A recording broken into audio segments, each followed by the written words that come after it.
I started coaching as a part-time job when I was trying to save up for the deposit of my place where I live now.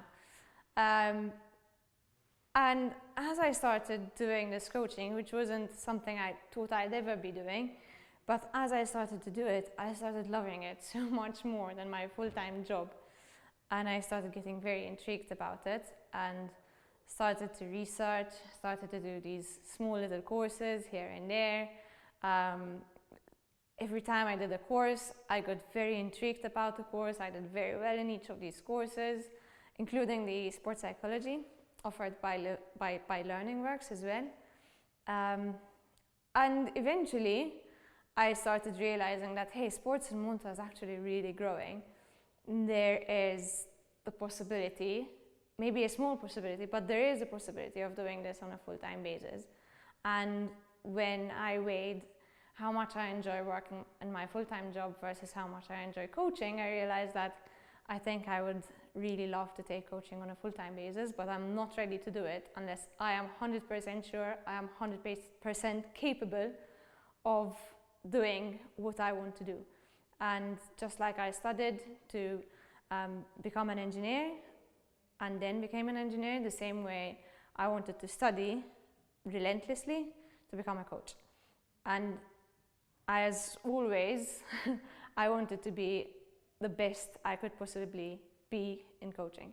So that's how I ended up taking the master's degree, and that's how I ended up doing coaching on a full-time basis. I think one of the most important key concepts that we learned in this program specifically is thinking critically. So understanding that we can find a lot of information out there. There's the internet, there's books, there's following an athlete specifically. There's a lot of information, a lot of places where we can get that information, but how we digest that information, how we apply that information as coaches to our each and every individual athletes it requires a lot of critical thinking and critical understanding of the theories and the concepts that we're learning, and critical understanding of our athletes individually, characters, psychologically, physiologically, and physically, and their goals as well. So the most challenging and rewarding assignment that we did was the final year, was the thesis, the final project of the whole master's program. Here I studied what a triathlete should do during their transition period. So after their last competition, they've done their best, they're given their all, they've been through a whole year of training and competing, and now they deserve a break, right? So what do we do in that break? Do we have structured training? Do we not have structured training? Obviously we know that without structured training we're going to lose fitness, but if we continue doing a lot of structured training we might lose motivation. So, or we're just going to continue exhausting ourselves. So what do we need to do during that period of transition between one season to another? And I think it was a huge revelation for me when I started to realize the individuality between different athletes. So I approached the study from a qualitative and quantitative point of view, but mostly qualitative point of view, where I used interviews to understand and get really deep information from different athletes. And I realized that each athlete requires a completely different plan or structure or unstructured or unplanned period between the last season and the new season.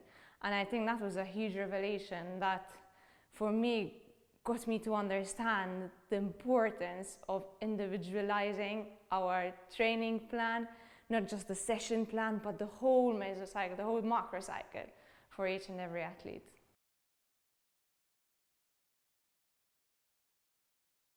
That is a very individualistic approach. Every athlete has a very individualistic approach. First of all, their goals, every single athlete has a different set of goals. Every different athlete has not just a different goal, but a different why. The way that we structure training within the life of an athlete depends on their why, on their goals, and of course on the rest of their lives. So are they working 40 hours? Are they stay-at-home mothers? Do they have children? Do they not have children? And the age of their children as well, whether they're married or not. Obviously that is very different between one athlete and the other. But I think a particular case that I really like, I love working with, is an athlete that she was really inspired to do really well in her sport. She wanted to improve a lot on her swimming, and we worked together to kind of get a technical periodized plan. So we periodized her technique in swimming in a very regimental way. So we had 3 pool sessions a week, for example, and we had a lot of drills during those pool sessions. And she started doing really well in those pool sessions. But at one point she approached me and she told me, "Lara, it's getting boring. I kind of like swimming, but these drills are boring and I'm not enjoying this."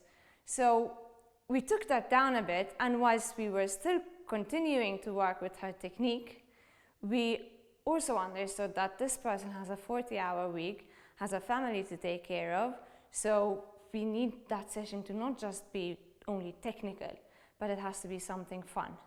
So we decided to shrink the amount of technique, add more of what she likes doing, which is continuous swimming.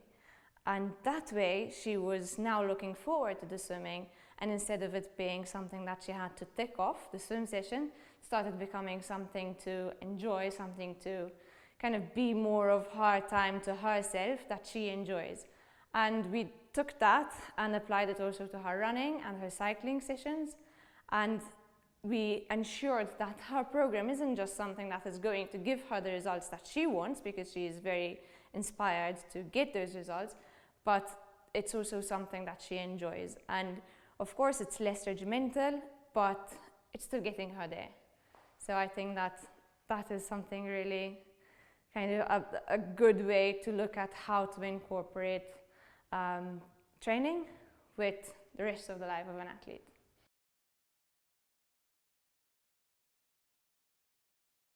So I think the most important aspect of a coach is to be very empathetic with their athletes. So the coach needs to get to know their athletes in the best way possible. So not only their physical needs and their psychological needs, but understanding what challenges the athlete likes, understanding the timetable of the athlete, understanding the athlete's commitment before and after training, and how that training is going to impact the athlete's life overall.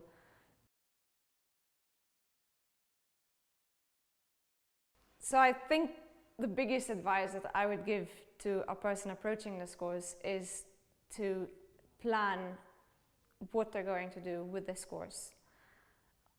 The way that they're going to tackle coaching from the perspective of coaching. I'm sure that if anyone is going to take this course, they're looking at taking possibly coaching into more of a full-time basis, but also planning how that coaching is going to give back the financial investment of getting this course. So obviously you're investing time, you're investing money. So how is the course going to give you back that amount of time and money and obviously happiness to a certain extent? But I think the biggest suggestion would be plan it out, understand how this course is going to help you within your future career.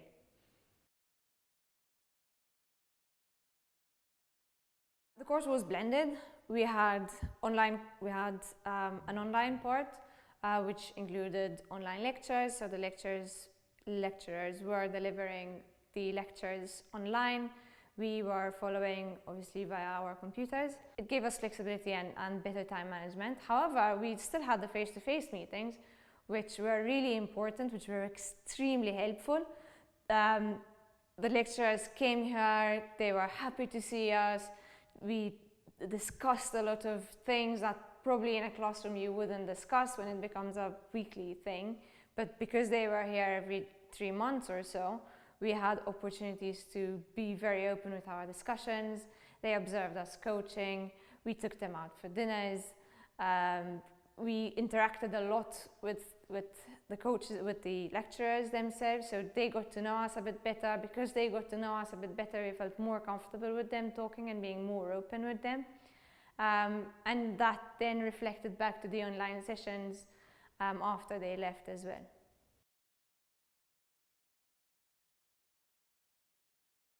Yes, so I feel now that I have the qualifications, I feel better recognized as a coach. I feel better trusted. The athletes talk to me about the fact that they trust me because I am qualified. I am highly qualified. The National School of Sports approached me to coach cycling as well, which is, I think, an amazing opportunity.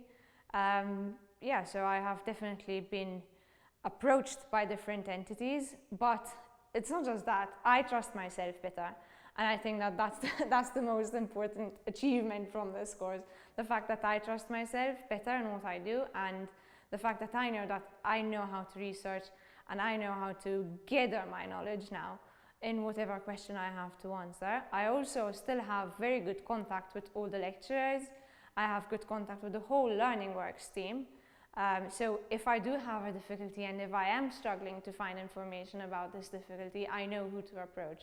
So I think this is kind of a never-ending community of coaches, very qualified coaches, highly knowledgeable coaches that I can approach. I can always, gather more feedback, and I think it's amazing. It's amazing to be part of this community, and I hope that someday I will be part of this bigger community that can help more coaches in Malta as well.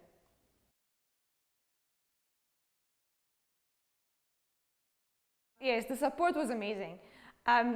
First of all, we were highly supported by Learning Works. We were given the opportunity to, if we couldn't find a quiet place to do our lectures from home, we were afforded the opportunity to do that here. We were afforded the opportunity to borrow laptops, to stay in a class. We were afforded the opportunity to gather up us students on our own and discuss together. Even if the lecturers weren't here, we also had Dr. Bernice Sant, who has done her master's, she has done her PhD. She knows a thing or two about research, also helping us on a constant basis. But over and above Learning Works, there was also Liverpool Jamor. They were constantly chatting with us. They were, if we had to send an email, if we were to ask questions at whatever hour, sometimes even during the hours of the night, they'd get back to us. They were very respondent. They're very, very helpful. We could submit any amount of drafts that we wanted within an assignment, which is not very normal usually, but they were very happy to receive our drafts, very happy to correct them, and very happy to see us improve from one draft to another. So that's from kind of the structure of Liverpool and Learning Works. But then I also received a lot of support from my partner, especially, who was kind of a bit of my punching bag when I was when I was getting frustrated here and there because I couldn't find information or whatever. Not my punching bag, but the person that really listened and understood and put up with me being frustrated. And my parents that were also helpful. My mother, who has also done a master's and a PhD, was also very helpful in helping me understand certain concepts of critical thinking and certain concepts of writing as well. After I finished the whole ordeal of the master's and thought to myself, okay, now I'm going to focus on building my own academy of cross-country triathlon and triathlon. Whilst I was building the academy and it started to thrive, I got a small little text from Liverpool Jamor, from Dr. Colin Cronin, telling me, Lara, we might have an opportunity for a PhD. And that was a big I decided to take the opportunity. and together we're going to study the care and coaching in Malta. So we're going to take an entity, a sporting entity, and we're going to